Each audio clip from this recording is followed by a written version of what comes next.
Olá, olá para você que está assistindo esse vídeo, muito boa tarde, muito bom dia, muito boa noite, seja lá qual horário que você estiver assistindo a esta análise.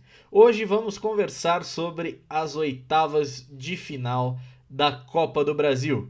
Quem já é inscrito no canal há muito tempo deve estar pensando que eu estou bem triste com o que aconteceu e você tem razão, eu estou bem triste com o que foi sorteado.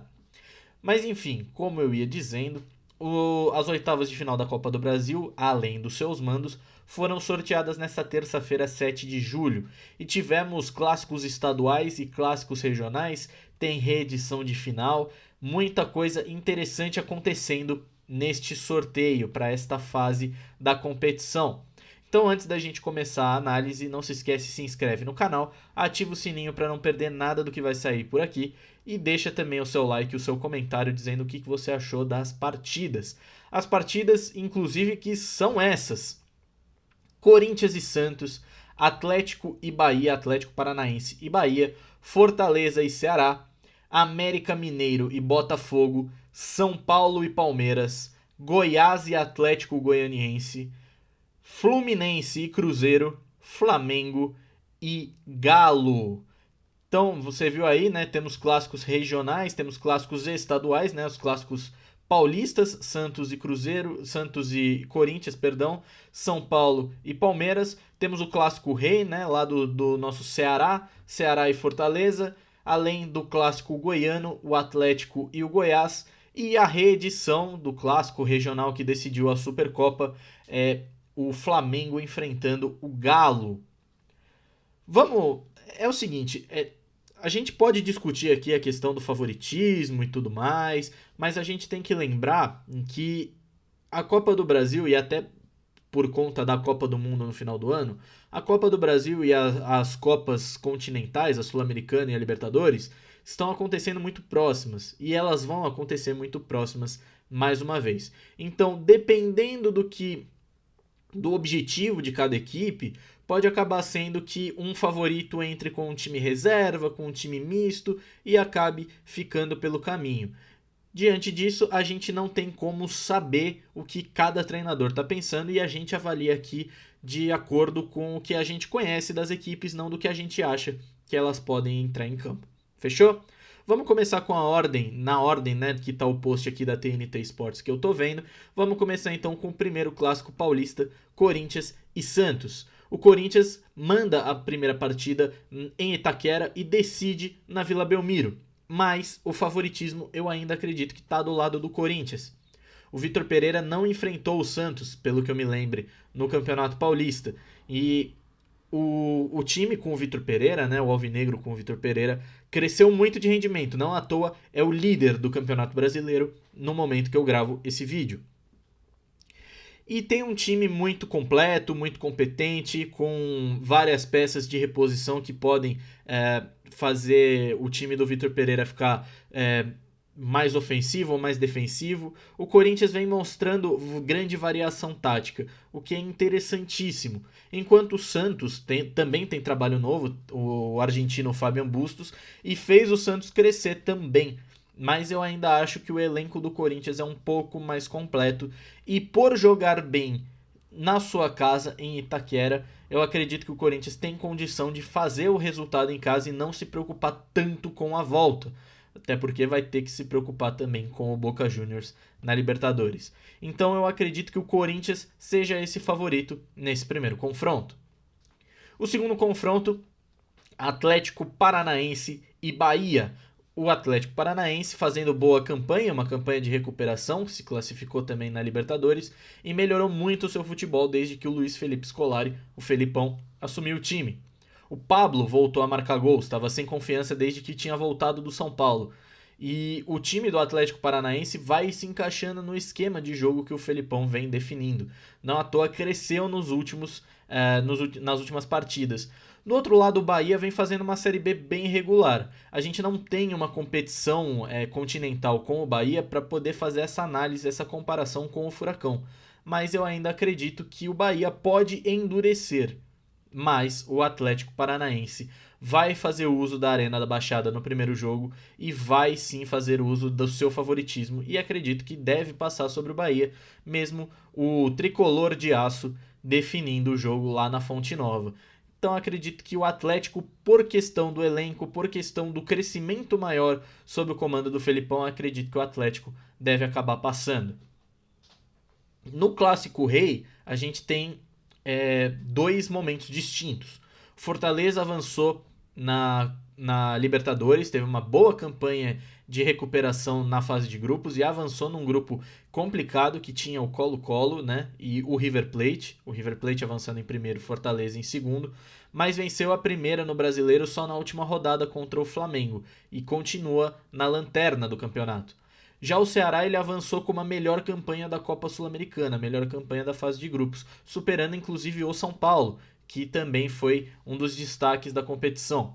O Dorival Júnior vem fazendo um bom trabalho e é muito interessante ver o Ceará jogar, e o Ceará também já ganhou o Clássico Rei no Campeonato Brasileiro desse ano.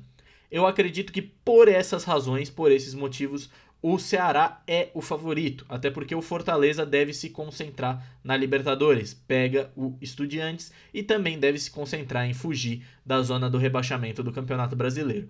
Por essas e outras razões, eu acredito que o Ceará é favorito a avançar de fase nessa fase do torneio, certo? Avançando, temos América Mineiro e Botafogo.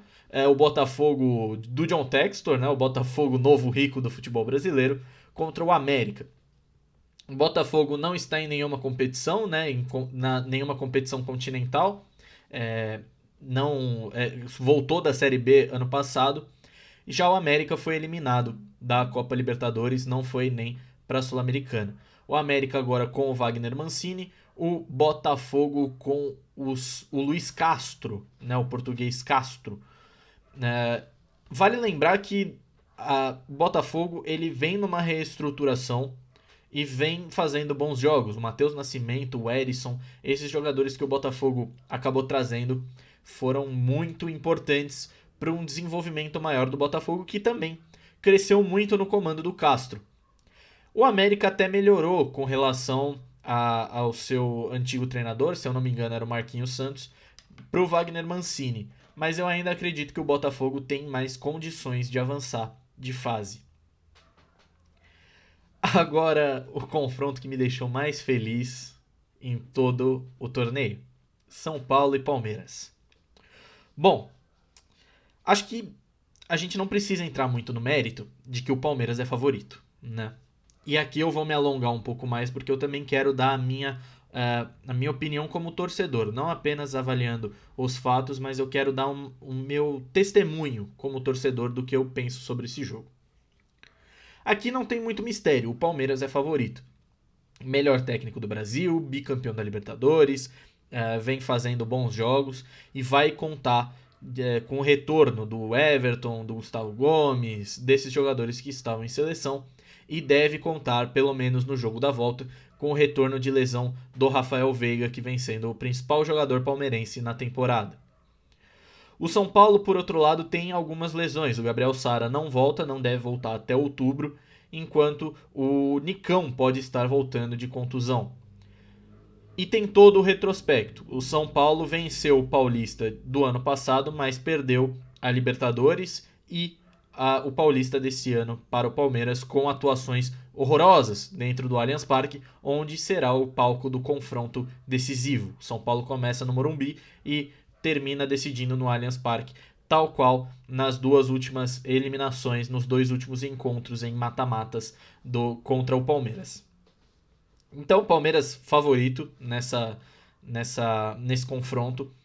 Mas olhando para o lado do São Paulo, e eu bati no microfone, mas voltando. Olhando para o lado do São Paulo, eu vejo o São Paulo e eu vejo uma parcela da torcida como com esse sentimento de vingança do Campeonato Paulista. O Campeonato Paulista ele não terminou apenas com o título do Palmeiras, mas o São Paulo ele saiu de campo humilhado. Foi goleado pelo rival e perdeu uma vantagem de 3-1 construída no Morumbi. Foi uma atuação patética a que o São Paulo teve no Allianz Parque na final do Campeonato Paulista. E eu acredito que os jogadores sentem isso, o Rogério sente isso.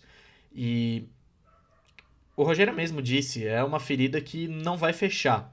Ela pode, né, ela pode se curar, ela pode parar de doer, mas fechar ela não vai. E eu acredito que o Rogério deve estar pensando nisso. Eu acredito que o Rogério, conhecendo o Rogério como treinador, como jogador, o Rogério ele não vai descansar até ele chegar em alguma solução para frear o Palmeiras. Então, apesar de eu considerar que o Palmeiras é favorito, que o Palmeiras deve avançar, eu acredito que o Rogério pode fazer algum bom trabalho. E aí eu digo mais uma vez, eu já fiz um vídeo só sobre isso. Não há ninguém no planeta que tenha condição de salvar o São Paulo e não salvar do rebaixamento, não salvar de uma eliminação, mas salvar o São Paulo em todos os sentidos. Esse alguém é o Rogério Ceni. Não tem uma pessoa mais identificada com o São Paulo que o Rogério Ceni. Não tem uma pessoa que possa bater de frente com a diretoria e com o elenco e com o presidente. Não existe essa pessoa, existe o Rogério Ceni. Ele merece críticas, ele merece ser contestado, ele merece ser criticado, mas eu acho que ele não merece ser demitido. A sequência é muito dura e a eliminação no Palmeiras pode ser evitável, mas é improvável. O Rogério não merece cair, tá? Essa é a minha opinião como torcedor. Como jornalista também, mas um pouco mais falando como torcedor, tá?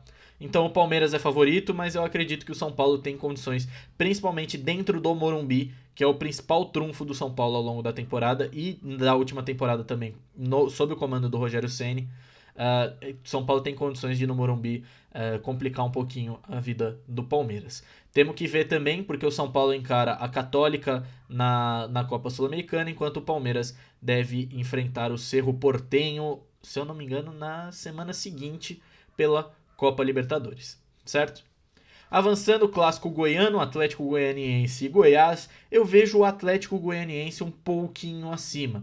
O Goiás ele vem daquela eliminação nos pênaltis, né? Aquela classificação, perdão, nos pênaltis sobre o Bragantino.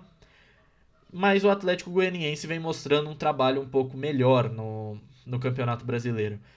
Massacrou o Corinthians no último jogo, e aí não massacrou na questão do resultado, mas sim massacrou na questão de jogar. O Corinthians marcou o seu gol e se encolheu. Não digo que deu sorte, porque a defesa do Corinthians também foi muito competente, mas conseguiu segurar o seu resultado num estilo de jogo que o Atlético Goianiense acaba gostando. Então eu acho o Dragão um pouco mais acima do Goiás.